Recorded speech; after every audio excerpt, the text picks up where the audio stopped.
Welcome again to Traction Thursday. It's my pleasure and privilege to introduce Terry Baker. Is it the director or president?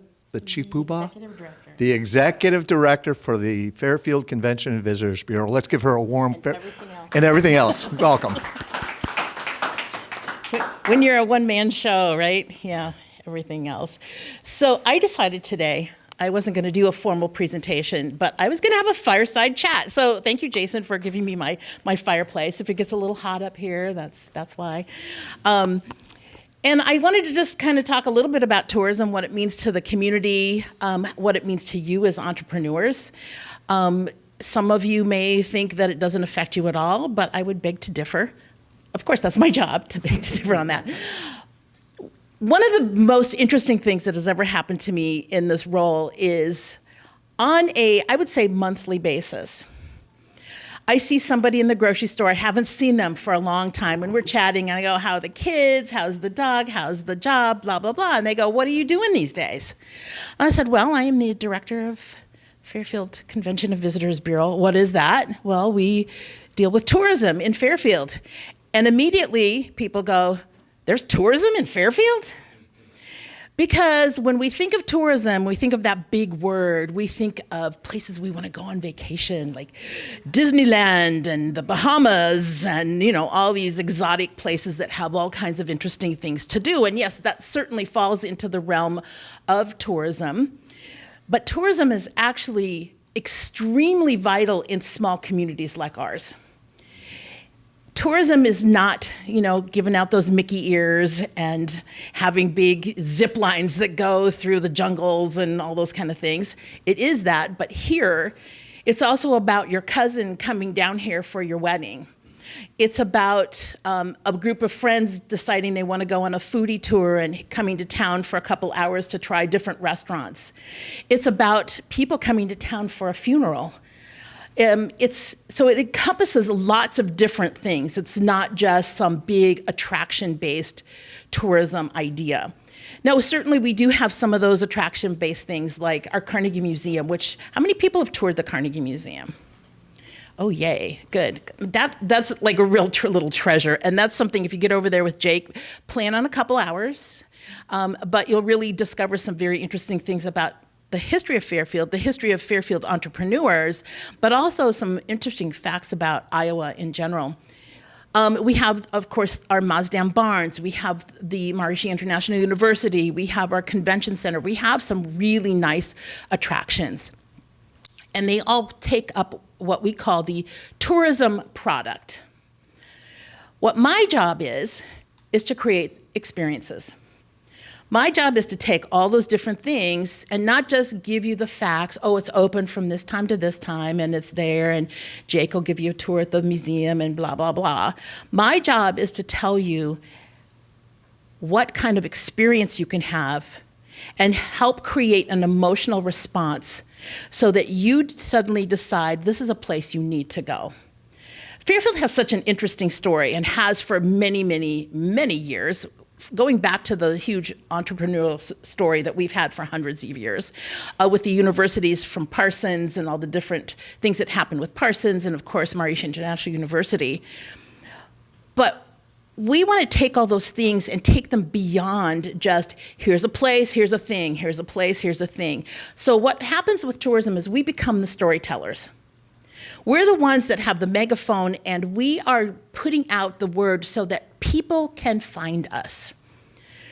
So we work a lot on content creation, doing video, photos, also working with stakeholders to go like, how can we put things together to make this more interesting? How do we talk about where to do date night in Fairfield? How do we talk about how to relieve boredom with your 15-year-old when you come to town for a wedding? Those are the kind of things that we start to develop and start to create stories about that then translate into an audience. We also do a lot of things where we work with neighboring communities. For example, right now, and I'm not going to tell you that this is going to look fabulous, but we have been working with mostly Burlington and Ottumwa. We have created a new website called Do More on 34. This website is designed to take every town that is along Highway 34 and tell you what you could do as you stop at these places. And as we're building it up right now, the website is going to be redesigned so it looks like it came out of the late 90s. But right now it's going to be redesigned. It does have information on there, so we're building up the content to be like, all right, where are you going to find the best pork tenderloins along Highway 34? Where are all the coffee shops along Highway 34? Where are the trails that you can hike along Highway 34? So what this does is make us less of an island and more of a hub. So now I tell people, well, yeah, come and stay in Fairfield, stay at one of our hotels, one of our Airbnbs, and then from there, you can take another day or so and travel a little bit to the west, travel a little bit to the east, go a little bit south of us, find all these other communities that create sort of a unique Iowa experience. What's very interesting to me is when we live in our town, and I'm going to assume that most of you love Fairfield, at least most of it, right? When you live here, we see all the things that aren't fixed or need to be changed or all this kind of thing. We see all that all the time. But for the most part, we love our community. But most of us would say, and I hear this a lot from residents, I don't understand why anyone would come to Fairfield to visit. That sends a little alarm bells through my body here. But also, the other piece of that puzzle is I have actually had an experience where one of my board members was getting gas at a local gas station, and the person ahead of them was from out of town and said, hey, it's almost lunchtime. Where can I go get something to eat? And the person at the counter said, there's no place in Fairfield to eat. You should go to Mount Pleasant. Hello. Or how many times have I heard, we don't need another Indian restaurant. We need a Chick-fil-A. Okay, I get that you like Chick-fil-A and all that's cool, but what we have in Fairfield is craved by other small communities. They are wondering, how do we have what we have? How do we get what you have? Because we need some more unique things to offer. We don't want to be cookie cutter. You know, we live in a world where we balance between we want to be different, but we also want to be normal. We want to be like everyone else. But whenever you become like everyone else, you get lost in the mud of sameness. And Fairfield is truly, truly, truly blessed to have that unique quality, even though some of us here want it to be normal sometimes. You'll notice now, I've noticed this in the last 5 years. 10 years ago, we started using a lot of things about being weird and unique in Fairfield in our branding. Do you know what every other small town in Iowa is doing right now? They're saying they're weird and unique too. So I'm like, okay, so now we've got to be normal because more weird. So it's a very interesting thing to keep up with and keep that message going out so that we stand out and we're something different from the crowd. So when we talk about what happens with tourism and what we do in our office, so again, we're kind of that big megaphone. So we work with journalists, we work with travel writers, we work with different marketing companies, and we try to create different content, different angles, different marketing campaigns, different things to appeal to the audience that we want to draw here. How many of you think that Fairfield is for everyone? Everyone should come to Fairfield. Everyone's going to love Fairfield. If you think that, I want you to think about in your business, would you ever say that about your business, that everybody's your customer? If you do, you're probably doomed to some kind of failure. And not that failure is bad, because I just heard that conversation. Failure is not bad, but the lesson you have to learn from that is that when you say that you are for everyone, you're really for no one. And Fairfield's messaging, we stick with our brand messaging about what we have here in Fairfield and who we are, being that sort of unique community. But we know that that's not everybody's cup of tea. And we're okay with that. Because if we were everybody's cup of tea, there would be tens of thousands of people here and we couldn't handle that. What we want is to have that nice group of people that thinks what Fairfield offers is truly incredible and unique. We do have people who come here for those unique things. They've heard about Fairfield, they're curious about Fairfield, they want to come here and see things. We also have people who come here because they're doing business maybe with one of your companies. They know nothing about Fairfield except that you happen to be here. right? So what happens is they get a room at the hotel, then they're like, oh, where should I get some food? A couple years ago, the hotel was telling people just DoorDash stuff from Taco John's.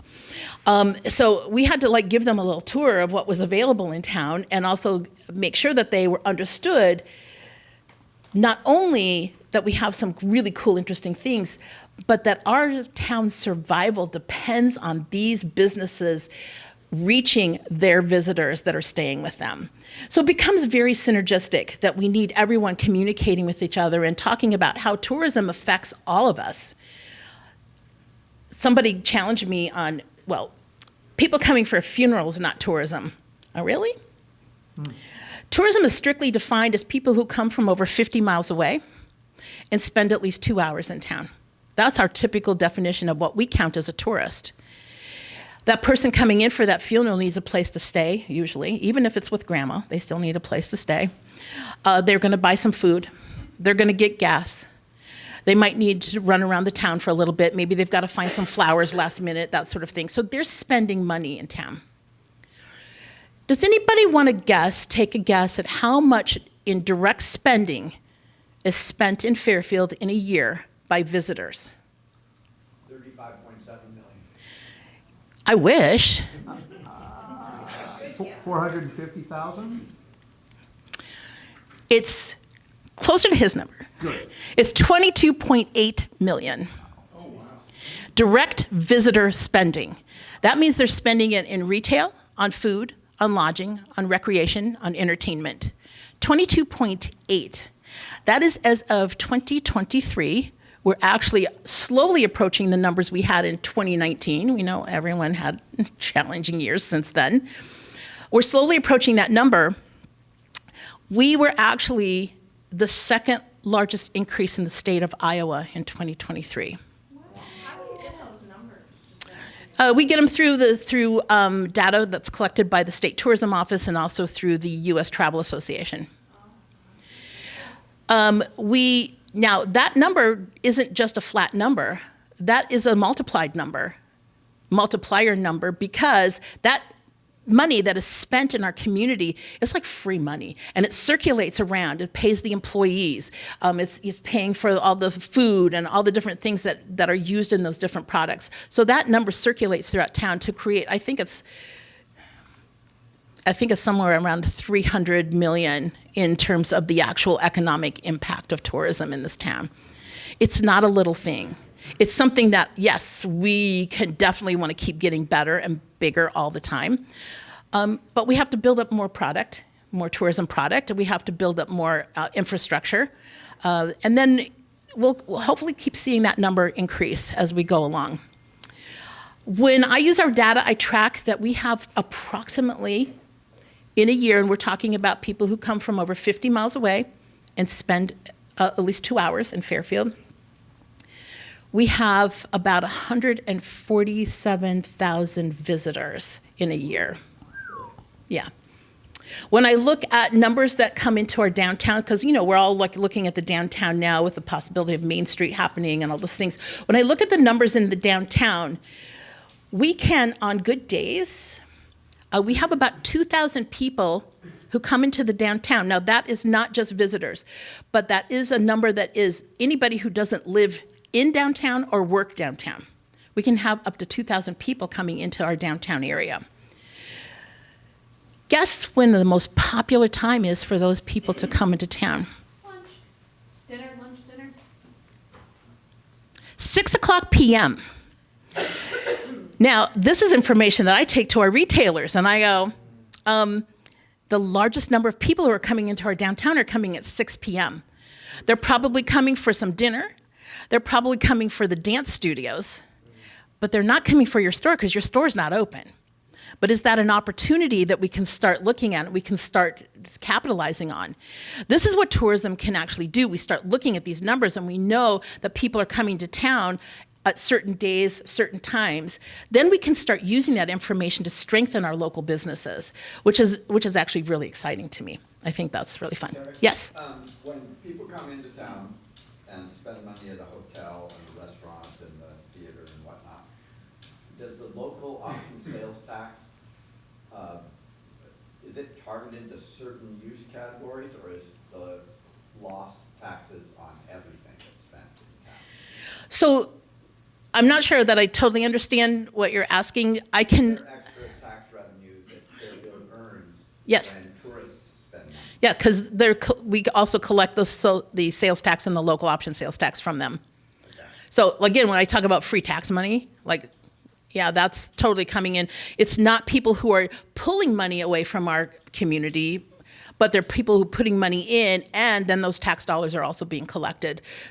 My question is, do lost taxes apply to every expenditure everywhere, or are they only charged on hotel rooms and restaurants? Or Well, it'll be anything like retail, restaurants, any place that they collect sales tax will also collect that local option sales tax. so we all pay it? But, Yes. okay. Yeah, so when you go somewhere else, you're just helping that community, which is great. We want that. You know, the interesting thing about tourism actually helps us see our community differently. And, you know, to quote an old movie, it makes us be better people, right? Because what happens is we start looking at our community and we start looking at how others see it. We start to notice things differently. We start to notice that there's no signs that tell us how to turn here or go there or get to this particular place. We start to notice that we have no idea when a restaurant is open, and we start to notice that there's just a paper sign put on there, like we're closed today, that sort of thing. Those are the things that tourists really notice. They really notice that the one-way streets take them out of the downtown and they don't know how to get back in. We all know how to navigate that. We've done it so many times. We know how to do that. But I'm going to challenge you to just take a day and pretend that you're a visitor and you don't know where anything is. You don't know anything at all. And you have to go find out, okay, what restaurant is open? Where are you going to look? Are you going to look on Yelp? Are you going to look on Facebook? Where are you going to look? And is that information accurate? Most of the time it is not. This is one of the things we're trying to do is educate our local businesses that they have an obligation. We understand the challenges. We understand that staffing can be challenging or people get ill. Those kind of things do happen, but they happen kind of a lot around here. And so there might be a deeper issue that we have to start addressing, but how important is it to know that if somebody's coming here to go to your restaurant, they need to show up and know that you're going to be open. I brought travel writers in from Wisconsin. They went to 4 restaurants that all claimed they were open on Facebook, but they were all closed. That leaves a certain impression. And truthfully, I have to tell you, because about 10 years ago when we were doing the brand for Fairfield, this is one of the things they noted, is how they could walk into places and there'd be no one to wait on them. And like they said, we could shoplift everything in here because there's no one around. Or the places were, had a sign that said back in 15 minutes, but you don't know when they left. Yeah. And they said, actually you could just have your brand be like, hey, we're so chill. Like we don't know if we're going to be open, but you could just come sometime and try us out. And if you get lucky, we might be there. They actually said, was jokingly, but that could be your brand because that is actually what's happening. So, we kind of want to fix that and we kind of want to keep improving that. So, but basically that's kind of what happens in my office and my day is I spend a lot of time with stakeholders. I spend a lot of time creating content. We do things like creating blogs and creating newsletters and all kinds of things. We have a couple different newsletters out. We have one that goes out to people who want to know what's happening in Fairfield, and it's going to be kind of story-based. And then we have another one that we send out to stakeholders. So if you want to know more about tourism, you want to know more about how we improve tourism, then we have a newsletter for that as well. So you can, if you want to sign up for those, you can just let me know. Is that on Fairfield 365 that we access those, or? No, you have to actually sign up for those newsletters. Is there a digital? Yeah, you can sign up. You can't sign up for the stakeholder one online. That you can just email me that you want to be on that. But you can sign up for the other newsletter on visitfairfieldiowa.com. Okay. And your brochure is fabulous. Oh, thanks for bringing that up since I was going to do that next. Seriously, she wasn't a plant. About 3 years ago, I decided, I really pushed my board. I said, we're going to do something different with our visitor's guide. We're going to make it a travel magazine. I was tired of the visitor's guide that just said list. It was a list of this, a list of that. And I wanted something that could be a magazine that people would keep around and they would read. And what's really cool is our travel writers who've been here have all offered to write articles for this. And so they've written a lot of things. Here's the things about the art in the community, things about the food. As most of you know, if you do anything in print, you know that by the time you actually get this to print and it prints, that it's already out of date. You know what? I just roll with it. That's Fairfield, and so we just go with that right now. But we do have these around. If you'd like to get them, I think there's some over here. We do have them. We actually send these. These are distributed around Highway 80, along all the different hotels along Highway 80, as well as different welcome centers throughout Iowa. So that's one of the ways we get that reach going. One of the other things that we've created is, if you haven't been to the Masden Barns, which is really fascinating, we actually have an audio tour that talks about the barns and kind of what's there. That's what we created this card for, so I have a few of those. Again, we are about experiences. So 2 years ago, we have a lot of biking here, and a lot of people actually from Iowa City like to come down here and ride the gravel roads and the dirt roads. So we created this brochure, which again uses QR codes, but these all go to an app called Ride with GPS. And it maps out turn by turn all the rides you can take throughout the county, so to get out on those gravel roads and things. And this has been really popular. We take this to the Iowa Bike Expo every year, and it's been very popular. We also have, a couple of years ago, started the Fairfield 365 website. This was a calendar website for events. This is where you can actually register as an organization or an individual, and you can actually post your events. We do like to know about your events as far in advance as possible, because I like to give our visitors a runway. If I don't give them time to get onto the train that goes to your event, then they're not going to see it. So if you tell me about your event like 2 or 3 days before the event happens, we're not going to be able to attract anyone from out of town. So if I know a month in advance, that's awesome. Now, that's asking a lot of Fairfield, but gradually we're trying to get it to that place where we can do that sort of thing. We love to help you and market your events and work with you on those events, especially if it's something that will appeal to a visitor. So please be sure to look at that and get on there. I do have a little cheat sheet for everybody today with some of the ways you can work with our office. So we'll pass those around. I'm sure we're getting down to. We got plenty of time? Yeah, 30 more minutes if you want. Oh my God. You Okay. don't have to take it all. I could talk all day about this. I love this. Well, let's see what we talk about. I have a question. Yes. Sort of woven into your whole presentation is about the attractors that bring people to Fairfield. And of course, a big woven into your presentation is, implicit in it is the attractors that bring tourists into Fairfield, and certainly business relationships are a chunk of that.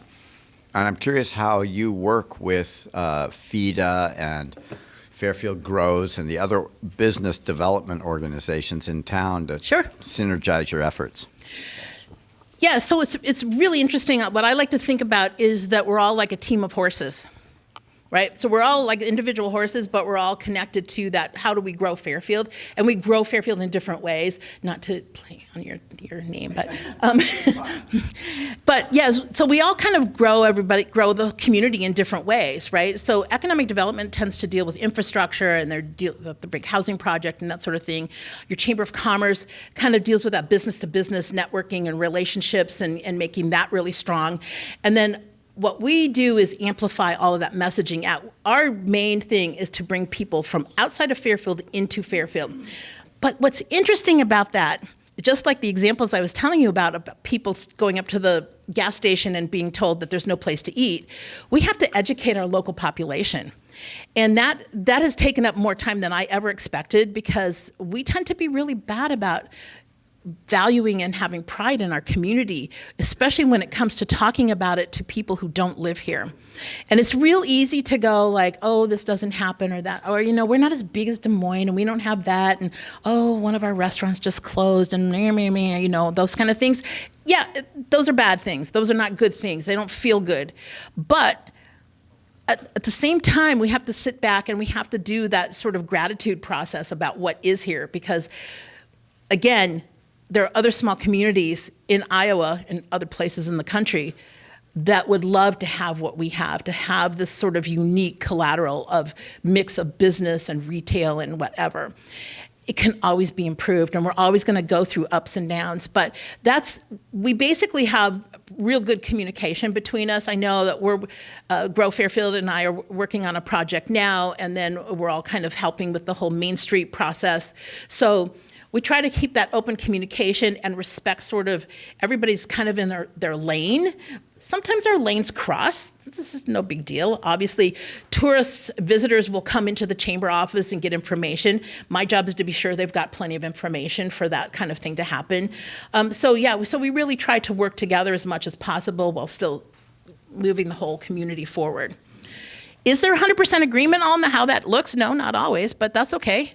If we were 100% agreement, it would be too kumbaya, I think, and there would be we'd only need one person doing it all, right? Well, I mean, I think that what she's talking about, like what we're working on, and, we want to, Grow Fairfield is really looking to work with the Visitors Bureau to convert visitors into new residents. So who is coming here just for a visit and say, oh, maybe it'd be good to work and live here. So that's kind of what we're working on together. So we can get some of the contact information and basically start to, make sure that they know that we have new housing coming and all the other stuff that's going on. Because, Fairfield, come see us, come visit, have a fun time. But if you want to come back, we can follow up with that. Yeah, it's real common. Like, we have a lot of people who request visitor information and come here. And literally, I will get, please send me a visitor's guide. I'm thinking about moving. So we have not had an actual procedure for how we take them from that point to an actual move. So that's one of the projects that we're working on now, and how we kind of push that needle forward. What's really fun for me, because my world is all marketing, and marketing is just a fun place to be. Economic development world's not quite in that space. They're like a little more spreadsheety. I say they're spreadsheety, I'm Photoshop. And so when we work together and we're like going like, oh, what should the copy be as we put this information out? And I'm like, oh, it needs to be like really emotional, and like, this is a place to raise your children and whatever. And they're like, don't we want to say big town, little town, big ideas? And no, we don't want to say that because it doesn't mean anything to people, right? So, and especially because now we're entering this world where marketing is all changing and the messaging is all changing, and what people want to hear that makes them move the needle is very different from what they wanted to hear even 5 to 10 years ago.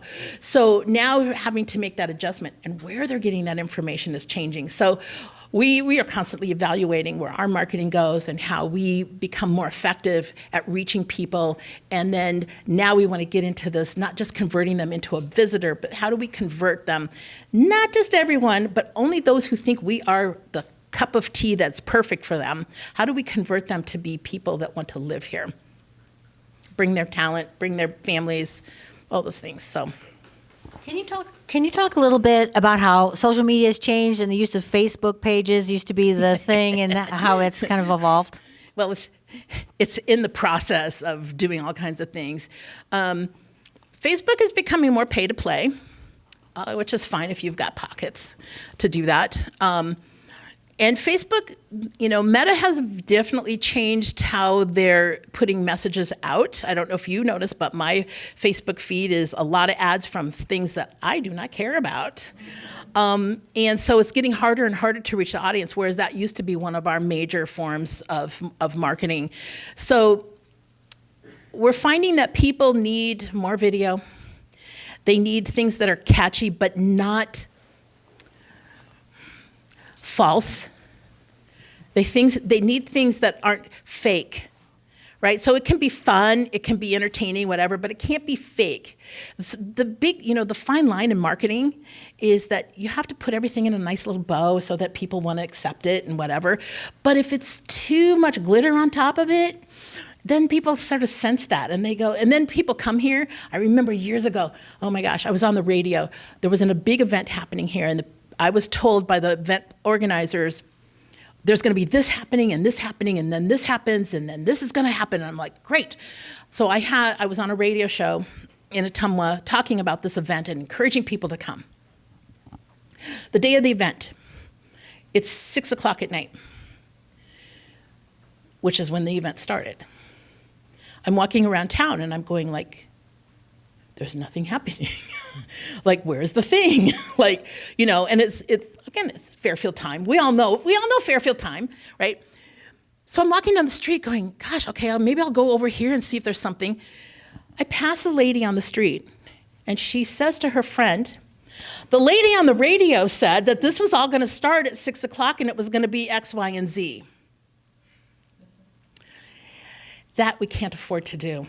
We can't afford to put that messaging out.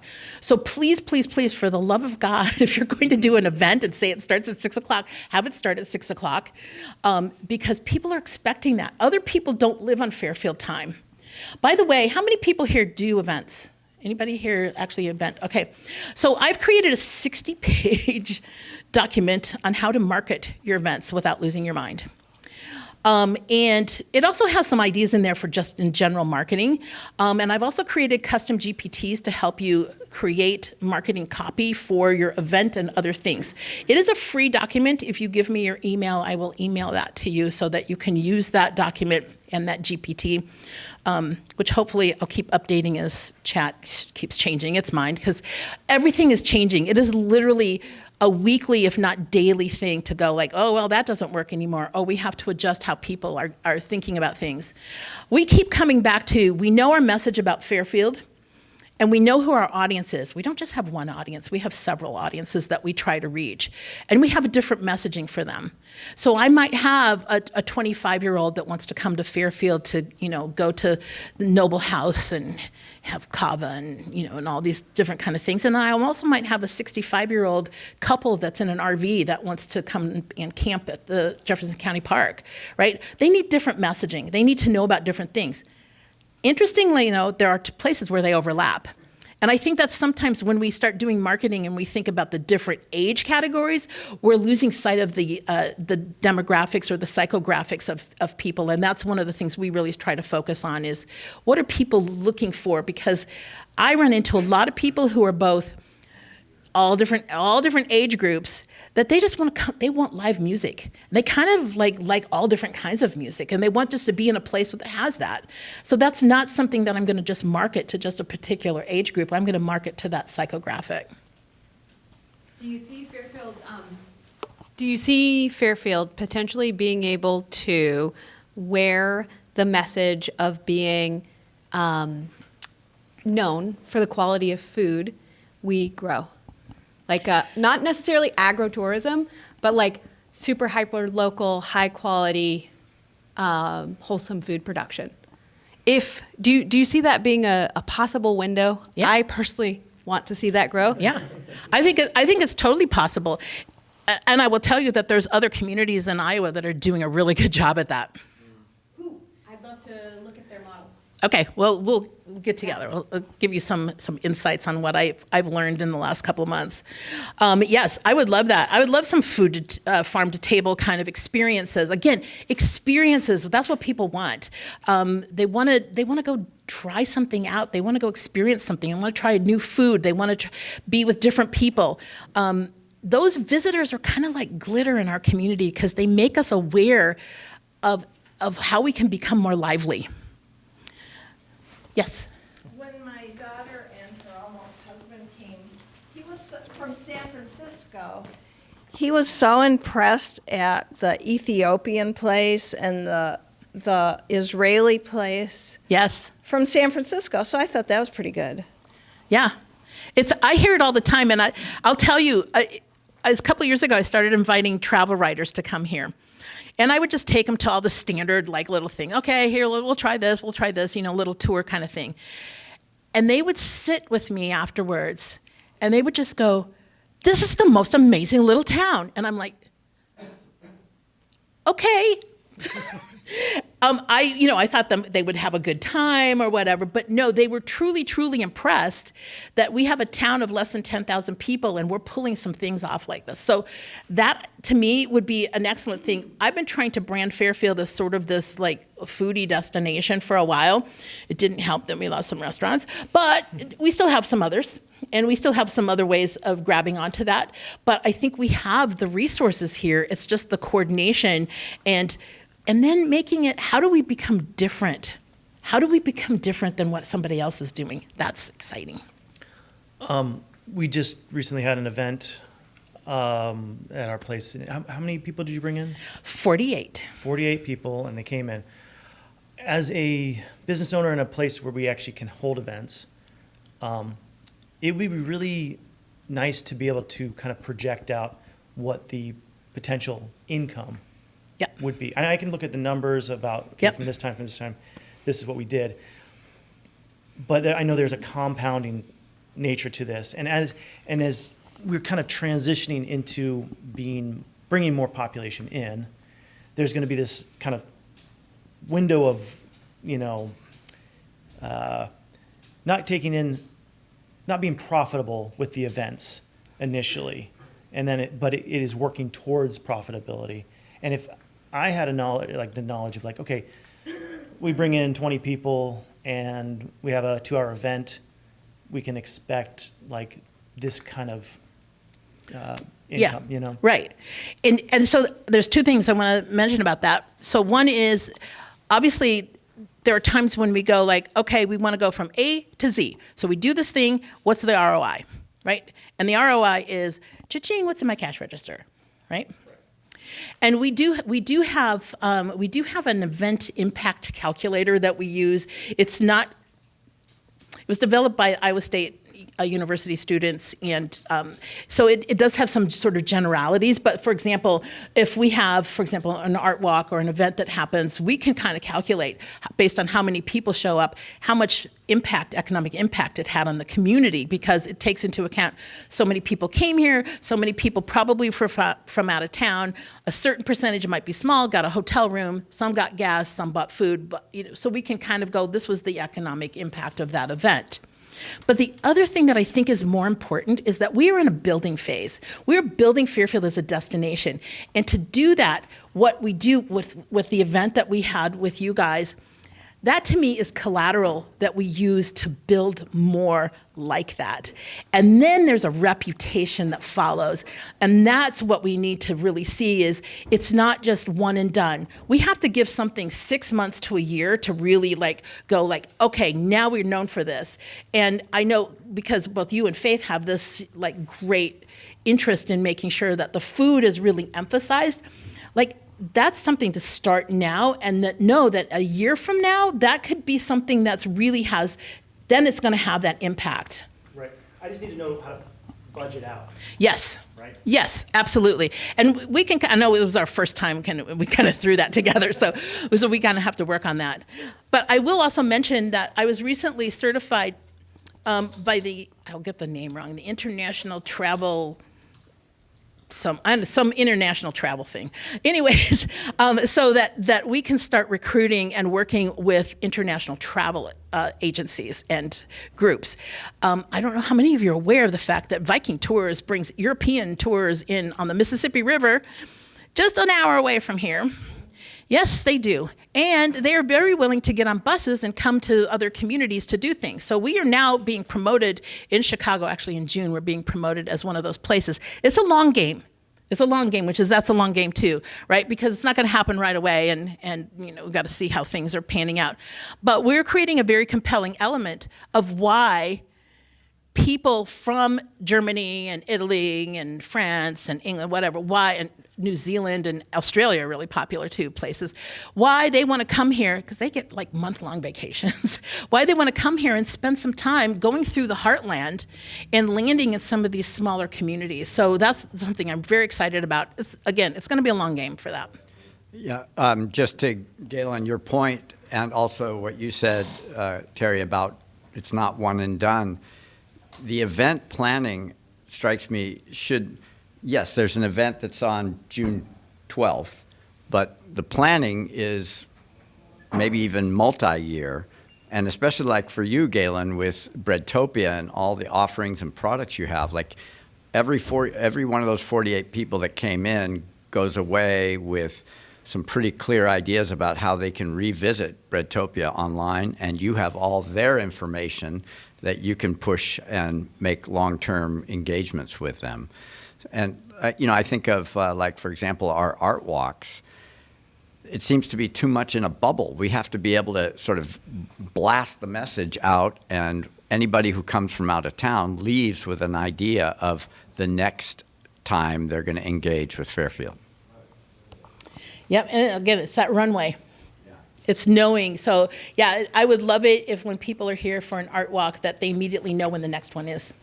And, what are the Yeah. hooks? And what's going to happen. Yep. Keep them engaged. Yep.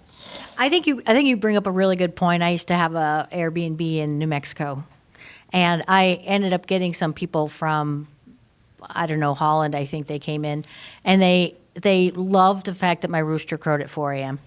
They loved the smell of the cow poo in the pasture next door. And they loved the open space. It's like driving for miles and miles with no towns, no lights, all of that kind of stuff. You don't really realize how like developed Europe is and how little like farmland or farm experience they get. Yep. And so it's really refreshing to them to smell cow poo. We may not love it, but they were like, it's so great. 4 a.m., got up, we were able to go for a walk. We did this, we did that. I was like, thanks, rooster. Japanese visitors love to come and tour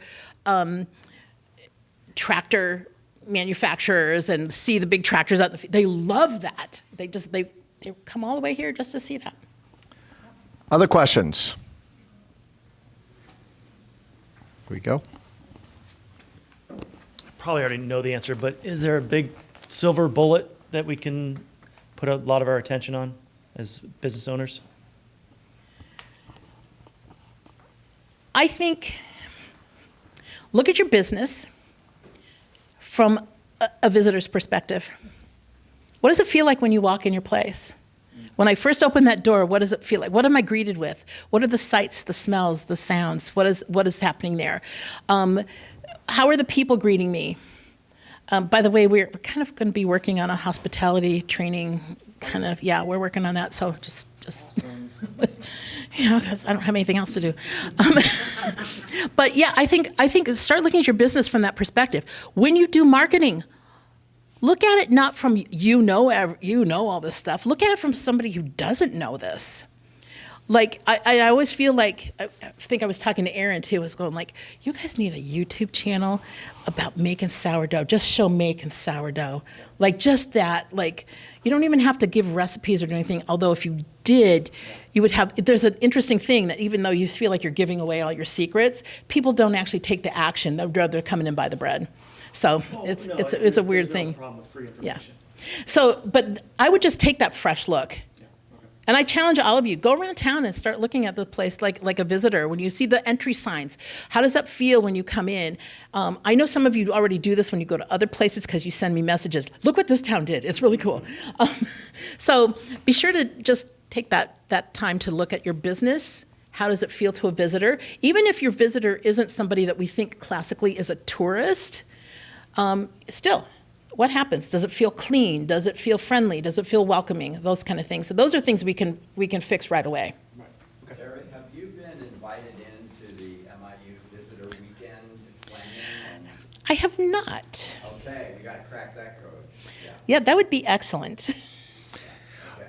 One of the things that all entrepreneurs struggle with, Terry, is marketing. And while Convention and Visitors Bureau is an organization, it's a civic organization, a community organization, a regional organization, your marketing may not always align with, say, a jewelry business or something like that. However, there are some trends.